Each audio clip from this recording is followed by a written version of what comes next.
You know that feeling when you look in the mirror and see the wrinkles, the gray hairs, and feel a pang in your chest? It's not fear of getting old. It's fear of getting old wrong. You see people your age who seem more alive, lighter, happier, and you wonder what they have that you don't. You lie awake at night wondering if there's still time to change something, if you can still be one of those people who age well, or if you've missed the boat. I know that feeling exactly because I've spent the last 10 years of my life discovering that aging well has nothing to do with what I thought it did. I'm 70 years old now, and what I'm about to tell you might completely change how you look at your own passing years. For 62 years of my life, I thought I knew exactly what it meant to age well. I thought it meant having money saved, a paid-off house, good health insurance, maybe a decent retirement. I thought it meant staying healthy, not depending on others, remaining independent until the end. And I worked hard to have all of that. I sacrificed weekends, holidays, birthdays. I stopped traveling, going out, doing things I enjoyed because I needed to secure a comfortable future. I looked at older people who had financial security and thought, that's it. That's where I want to be. By 62, I had achieved everything I'd planned: a reasonable retirement fund, my own home, a paid-off car, health insurance, a small nest egg in the bank. I should have been happy, right? I should have felt like I'd won, like I'd aged well. But when I looked around, when I saw other people my age, I realized something was terribly wrong with me. I had neighbors who earned less, who owned fewer things, but who seemed infinitely more content with life. I had acquaintances who didn't have half of what I'd managed to accumulate, but who laughed more, who seemed lighter, who woke up every day eager to live. And then, on an ordinary day, a random Tuesday, my entire life turned upside down. I was at the grocery store picking up my weekly essentials when I ran into an old colleague, Roberto. We'd worked together for almost 20 years, but he'd retired 5 years before I did, and I hadn't seen him since. When I saw him, I barely recognized him, not because he looked older or sick, but because he was different in a way I couldn't quite explain. There was a sparkle in his eyes I'd never seen when we worked together. We chatted right there in the aisle of the supermarket between the rice and beans. Roberto told me he'd started teaching woodworking to kids from an underprivileged community. He wasn't getting paid anything. He did it because he loved it. He showed me photos on his phone of tables and chairs the boys had made, and as he showed them, I felt something that made me deeply uncomfortable. He was genuinely happy, not a fake Facebook happy, truly happy. The kind of happiness you feel when you hear someone speak, when they smile, when they simply exist. And there, in that grocery store aisle, with my cart full of planned purchases and my perfectly organized life, I realized I didn't have that. Not even close. I went home that day and couldn't stop thinking.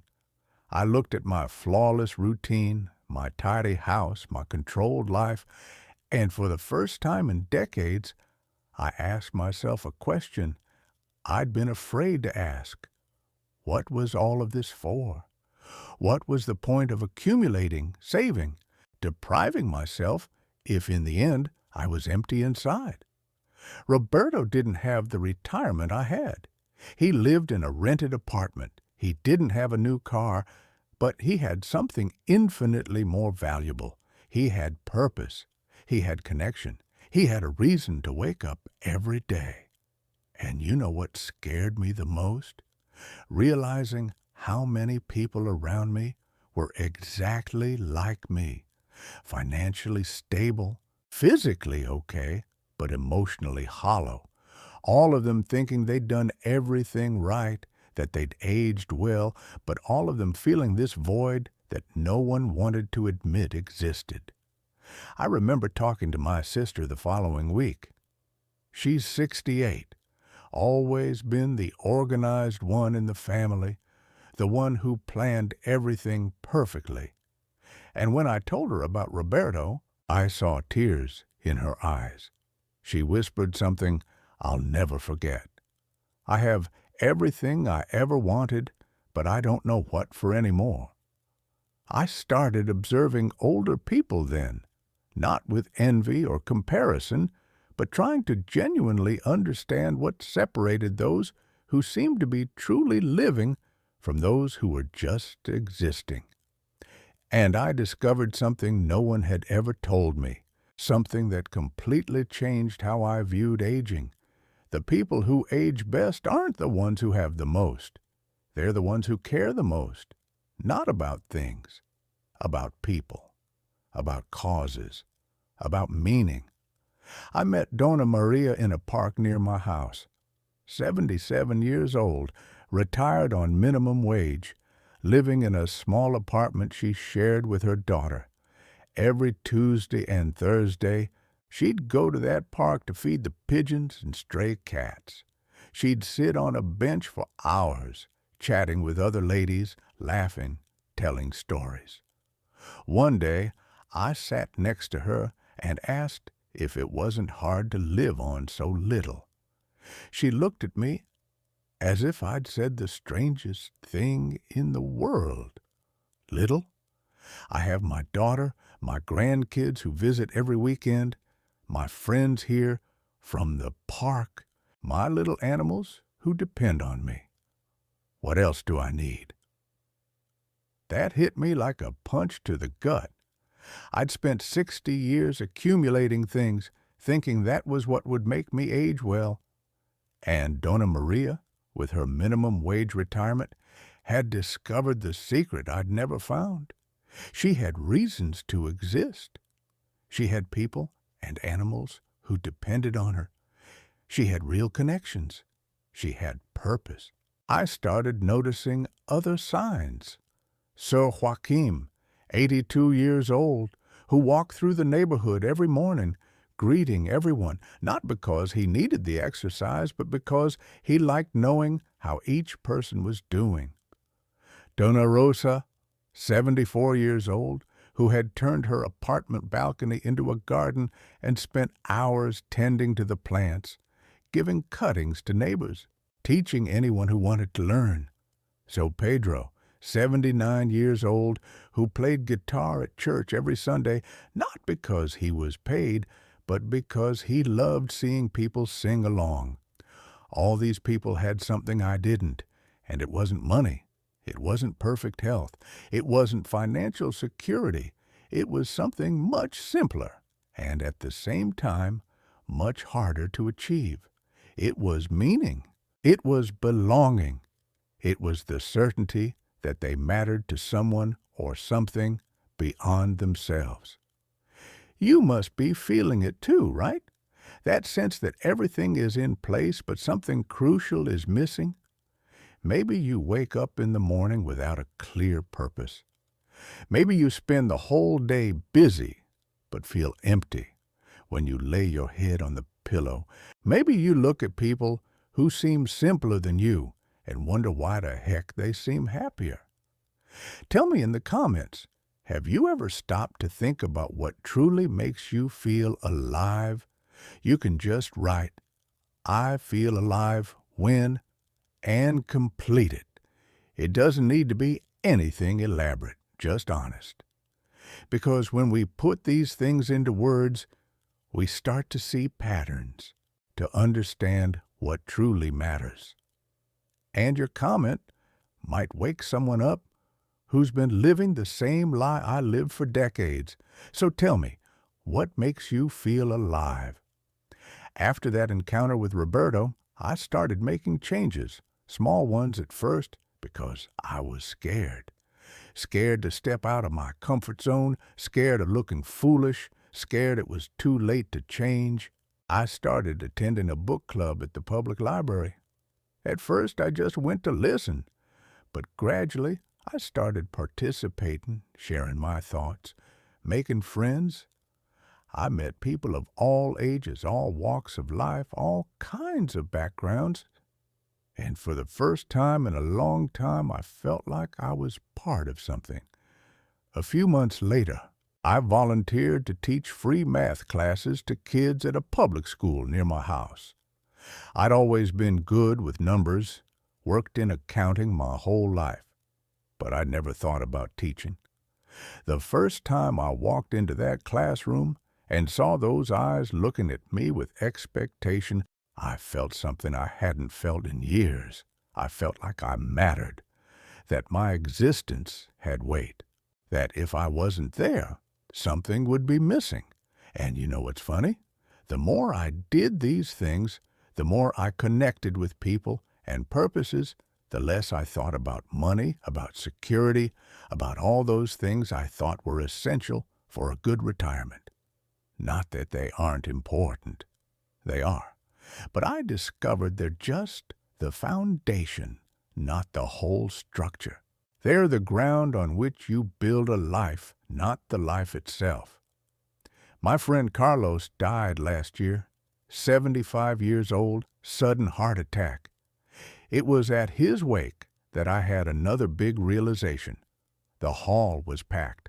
People from all walks of life. Former students he'd taught decades ago, neighbors, people from church, kids he'd taught chess for free in the park. Each with a story, a memory, a piece of Carlos they carried with them. I looked around and thought, when I die, who will be at my funeral? My family, of course. But beyond them, who else did I touch? What difference did I make that's worth remembering? That haunted me for weeks. I realized I'd spent my whole life thinking only about myself, my security, my comfort, my future. And in the process, I'd completely forgotten to build bridges, to create connections, to make a difference in someone's life. I'd become an island, a comfortable island, well-structured, but completely alone. Then it all clicked.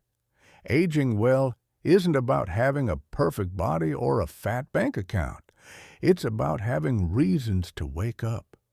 It's about having people who care if you woke up or not. It's about being part of something bigger than yourself. It's about looking back and seeing that your time in this world left good marks on other lives. The people who age best are those who have cultivated connections throughout their lives, not superficial Facebook connections or just a name in a phone book, real connections, true friendships, purposes that go beyond themselves. They're the ones who wake up and have something or someone waiting for them, who depend on them, who miss them when they're not around. I have a 12-year-old grandson, Lucas. I started picking him up from school twice a week.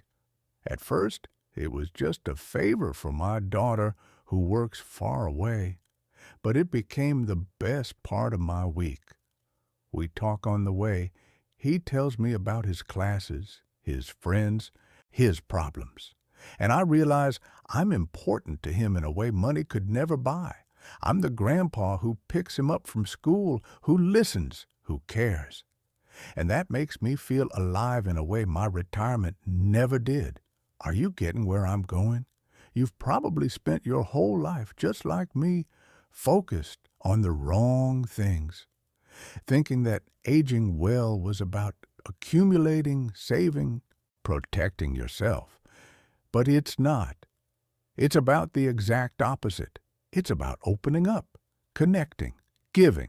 It's about building a network of affection and meaning so strong that when you look back, even with all the wrinkles and gray hair, you smile. Not because you have a lot, but because you mattered a lot.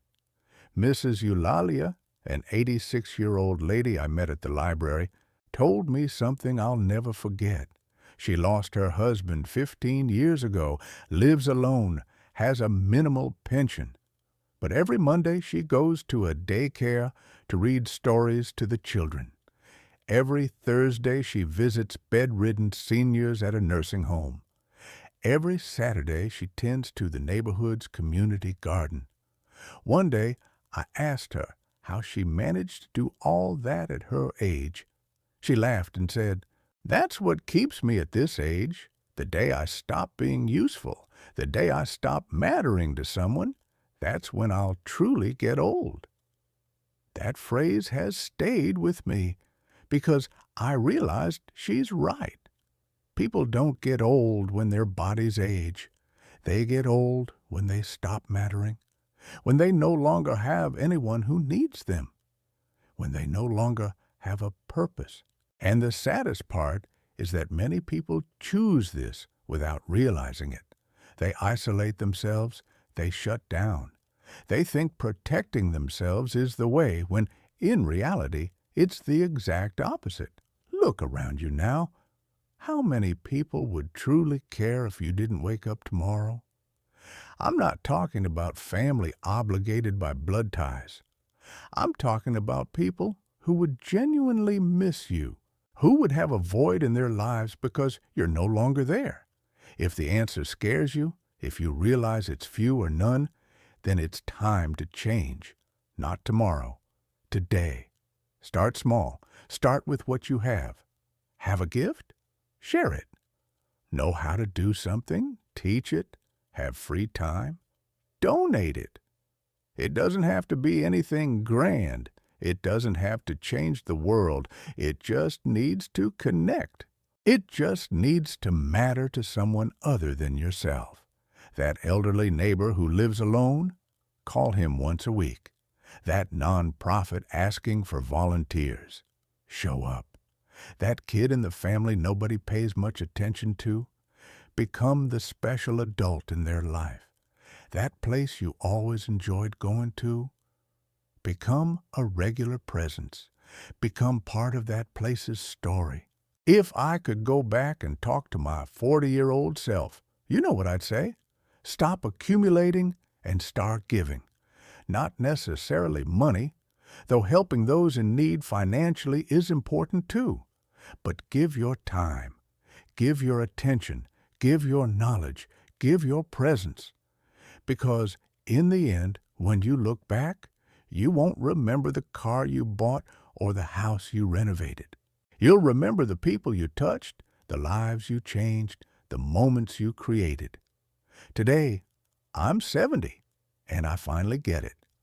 I have less money than I did at 65 because I make regular donations to 3 charities. I have less free time because I teach twice a week and pick up my grandson twice a week. I have less quiet because my house has become a gathering spot for friends I've made over the years. But I have infinitely more life. I wake up every day knowing I matter, that my existence makes a difference, that if I'm not here tomorrow, it will be felt. And you know what's crazy? My health has improved. Not because I had a new treatment or took a miracle drug. It improved because I found reasons to take care of it. Because I want to be here for next week's classes. Because I want to see my grandson grow up. Because I want to finish the community garden project. My body responded to the fact that my life regained its meaning. I ran into Roberto again a few months ago. This time, we sat at a coffee shop and talked for hours. I told him about all the changes I'd made, about how that chance encounter at the grocery store had turned my life upside down. He smiled that way he does and said something simple.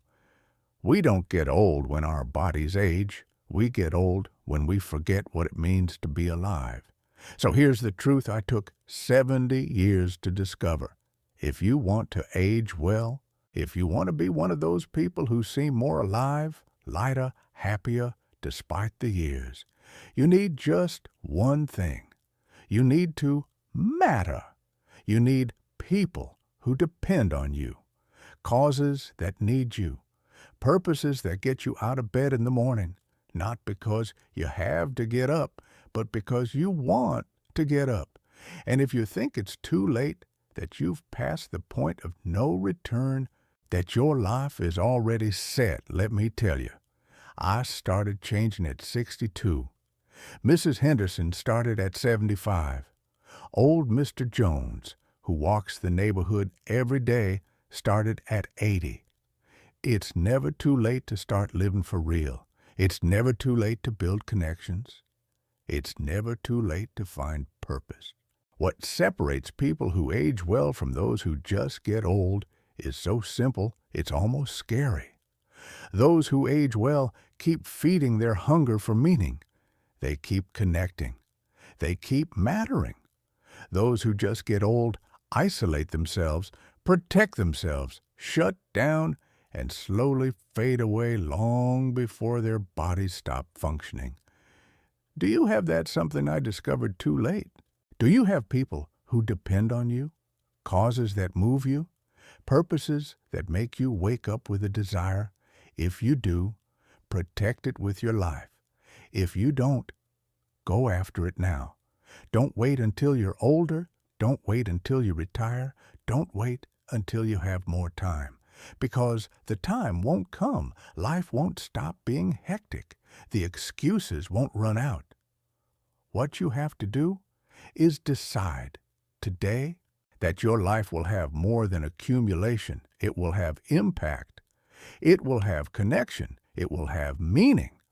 And then, when you reach my age, when you look in the mirror and see the wrinkles and the gray hair, you'll smile. Not despite them, but with them. Because every mark on your face will tell a story of someone you touched, of some difference you made, of some purpose you lived.